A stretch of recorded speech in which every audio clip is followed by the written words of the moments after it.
और राजधानी दिल्ली से खबर, जहां डीटीसी बस मार्शल हड़ताल पर है, इसलिए पिछले कई महीनों से लगातार अपने परमानेंट बहाली के लिए वो विरोध कर रहे हैं। एनडीटीवी ने इन तक पहुंचकर उनकी मूल परेशानियों को समझने की कोशिश की। आइए देखते हैं इस रिपोर्ट पे। 31 अक्टूबर 2023 से जब एक सरकार के छोटे से नोटिफिकेशन से हम लोगों को नौकरी से बाहर कर दिया। घर से 6:30 बजे घर से निकलती हूँ, इस टाइम पे झाड़ू पोछा करने के लिए, अपने बच्चों को पालने के लिए।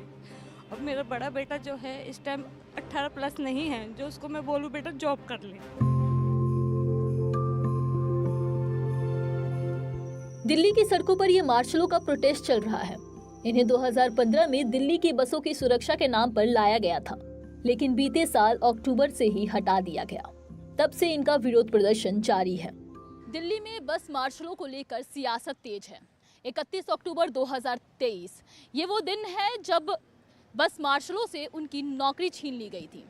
तब से लेकर आज तक ये वही इलाका है जहां ये बैठकर पिछले कई महीनों से सरकार से गुहार लगा रहे हैं कि इनको इनकी नौकरी फिर से वापस मिल जाए।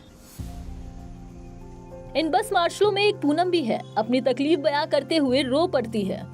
3 बरस बस 20,000 की सैलरी पर काम करती रही। अब ये सहारा भी छिन गया है। सरकार से बस ये हमारी हाथ जोड़ के विनती है, एलजी साहब हमारा रोजगार हमें वापस कर दीजिए और हमें और कुछ भी नहीं चाहिए। ये पूनम का नहीं, उन 10,000 मार्शलों का दर्द है जिन्हें नौकरी से निकाला गया है। इस मुद्दे को लेकर दिल्ली में सियासत भी चल रही है। बीजेपी ने इन मार्शलों की बहाली के लिए आप सरकार को ज्ञापन दिया। आप सरकार ने कैबिनेट से प्रस्ताव पास कर एलजी के पास भेज दिया। अब ये मामला एलजी के पास लंबित है। धूप, गर्मी, बरसात सब कुछ हमने सड़कों पे सहा है और 10,792 परिवार इससे प्रभावित हुआ है और उनका घर किस तरीके से चल रहा है। बहुत छोटे छोटे लोग हैं सब, और एक एक घर में हर एक व्यक्ति का आज के डेट में 3 से 4 लाख रुपए कर्जा हो गया है। दिल्ली सचिवालय में एक मीटिंग रखी गई थी सीएम मैडम के साथ, विजेंद्र गुप्ता जी थे उसमें। तो उन्होंने वो वहाँ पे 7 डिमांडें हमारी मार्शलों की लेकर आए थे अपोजिशन की तरफ से, जो मैं आपको बता देता हूँ कि सभी बस मार्शलों को तुरंत नियुक्त किया जाए।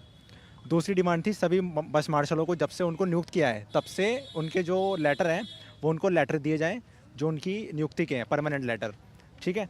और उसमें उन्होंने ये मांग भी रखी थी कि इनकी जो सर्विस है उसको परमानेंट किया जाए, इमीडिएट इफेक्ट, और जो जब से ये भर्ती हुए हैं तब तक की जो इनकी सैलरी बनती है वो भी सैलरी दी जाए। पूनम की तरह जुबैदा भी इसी त्रासदी की शिकार है। 4 लोगों का परिवार एक कमरे में रहता है और यहाँ एक दुकान भी चलती है।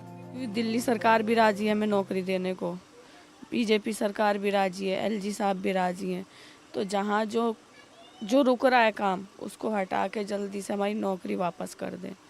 हमें कोई बड़ी डिमांड नहीं हम लोगों की। हम 20,000 22,000 में अपना खर्चा पूरा कर रहे थे, हम उसमें बहुत खुश थे। ये कहानी केवल जुबैदा की थी। जुबैदा की तरह कई ऐसे बस मार्शल हैं जो अपना गुजारा इसी तरीके के 4 दीवारी के अंदर करते हैं। अगर सरकार तक इनकी आवाज़ पहुंच पा रही है तो इनकी परेशानियों का हल जल्द से जल्द निकाला जाए। इसी के साथ दिल्ली से स्नेहा सिंह, कैमरामैन सुशील राठी के साथ एनडीटीवी।